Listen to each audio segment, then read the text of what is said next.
Howdy folks, this is Scott with Adrenaline Fueled Firearms. Hopefully welcome back to the channel. Hopefully welcome to somebody new. Hopefully somebody likes this, subscribes, hits the notification button, or goes off and checks out somebody else's stuff, likes and subscribes to their stuff. Today I've pushed the camera back so that if I discuss this too long and get in the urge to throw something, hopefully I won't smoke my GoPro. Today I'm going to discuss KelTec crappy pistol CP33 handgun.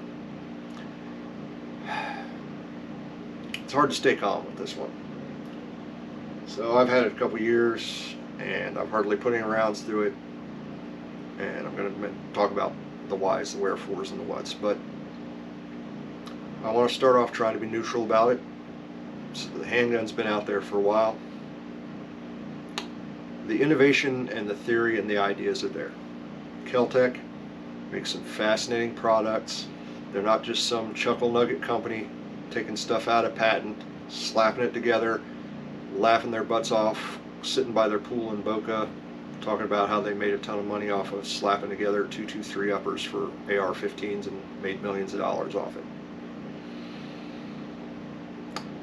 I honestly think that engineers and people with brains sat down and said, hey man, 10-shot 22 long rifle handguns are bullshit. All kinds of companies put these 10-shot 22s out because it's a 22. Why am I going to bother going more than 10 rounds? Because then I can't sell it in all 50 states. So I'm just going to make the 10-rounder, blah, blah, blah. There are no features on a lot of these 22s. They're super basic, blah, blah, blah. They looked at a market niche and said, okay, let's throw a ton of innovation at this. Let's look at this. Let's do this. Let's put this out there. This will be great. High capacity, safety, pick rail, bolt hold open, easy to get a hold of charging system, one M-lock slot for a light, the fiber optic sights front and rear, 2 different colors, easy to line up, good visibility. The magazine, I believe the design of the magazine lends into why the magazine release is how it is. Enough. Grip is not uncomfortable. I like the grip angle more than I like the Glock.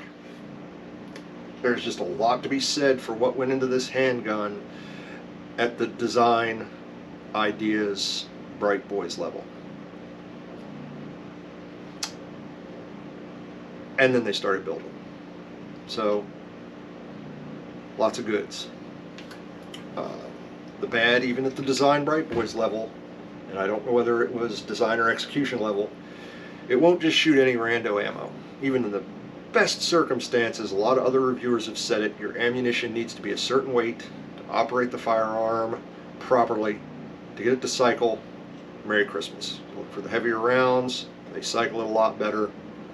Hey, not really enthusiastic about it because I like to be able to take a 22 and, you know, any 22 ammo and just go Merry Christmas. Especially because this bad boy is threaded for a suppressor. I mean, you thread it for a suppressor, so you might suppress it. So you might want it to work with subsonic ammo, huh? Jesus. So, there are good things about it. There are obviously bad things about it, even at the design phase.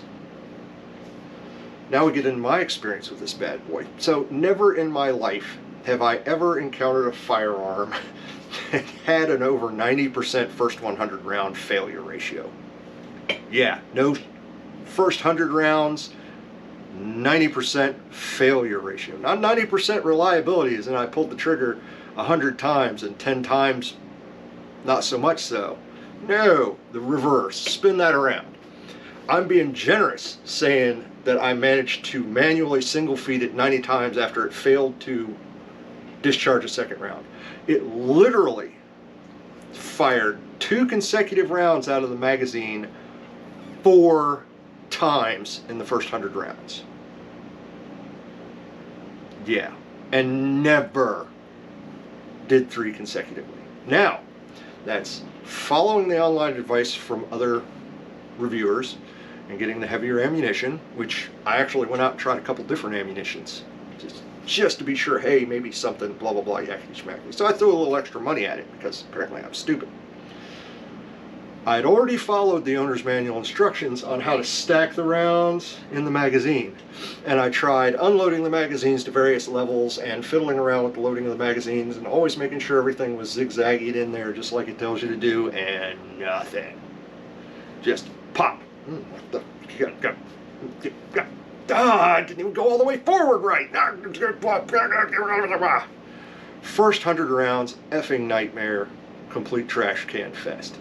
I got about 20 through it, decided to tear it down, look at it, re-lubricate it, check it out, blah blah blah, yakety schmackety, put it back together, put another 20 rounds through it, did the same thing again, said F it, single fired 50 rounds through it just to figure out, or 60 more rounds through it just to figure out exactly how terrible it was during the first 100 rounds, and that's what I got.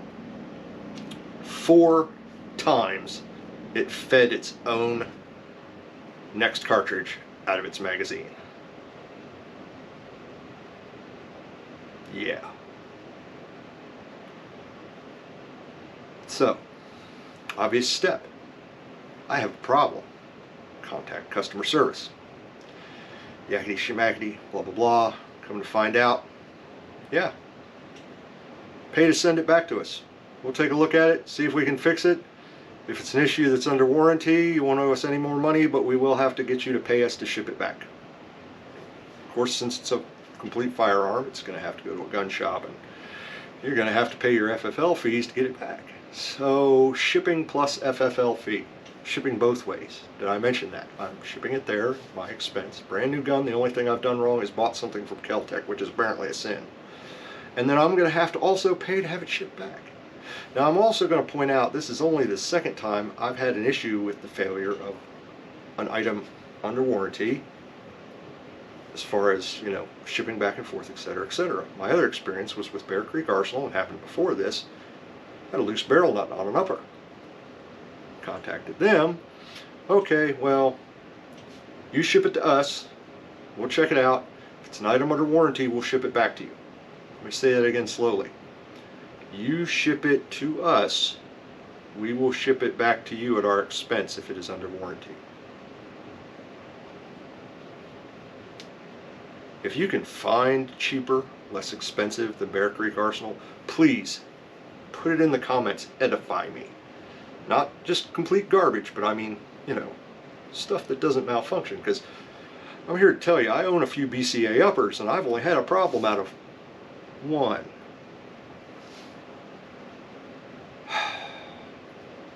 Won't own another KelTec on my dime. If they send me one for free, and I get some ammo for free from somewhere else, I will try to do an unbiased review on it. Alternatively, they can send me $10 million. I'll lie out my butt and then put in subtext about, you know, whatever my real experience is. But one way or the other, I will not be spending my hard-earned money or my channel's money on another KelTec product. If I get one for free, it is what it is. Like I say, I tried to be unbiased with this too. I mean, it's possibly what annoys me the most about the product is the fact that it's obvious that someone who is not a complete dum-dum baby sat down and said, hey, here's a market niche. This is a cool idea. Let's build this.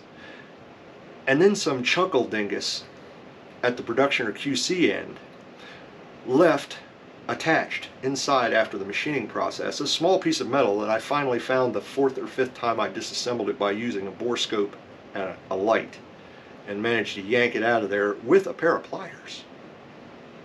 Because it wasn't just like some rando stray piece of metal that had just kind of slid up in somewhere. No, it was still attached at one end, because when I managed to get it out, it had a fatigue break at the back, where it was actually a piece of the firearm that hadn't been properly machined off and hadn't come out of the firearm and was interfering with the operation of the bolt. So, QC problem. Period. End of story. Merry Christmas. So, I don't know what else I can say about it.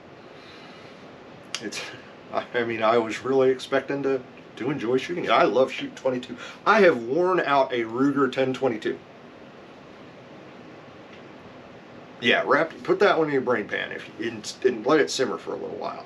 If you have done much shooting at all, and you have operated a Ruger 1022, because they've been around forever, you understand that how long a Ruger 1022 will last. And I shot the barrel out of one. And this barrel shot out of it about the time the action was wearing out, so I had somebody take a look at it, and they're like, you're going to need a new barrel and a rebuild. And I'm just like, okay, well, then so much for that. I have probably literally in my lifespan, even though 22 long rifle is probably about the cheapest ammo out there, I have probably literally spent more money on 22 long rifle ammo because I've shot so many rounds of it downrange. I just love to shoot 22. And I was so looking forward to having a pistol that was going to put a bunch of rounds downrange without having to fiddle fart around and keep reloading. And, you know, maybe buy a bunch of magazines for it. Oh, did I mention the friggin' magazines are grotesquely expensive? Oh, and not available most of the time. So there again, ideas, glorious company, just no.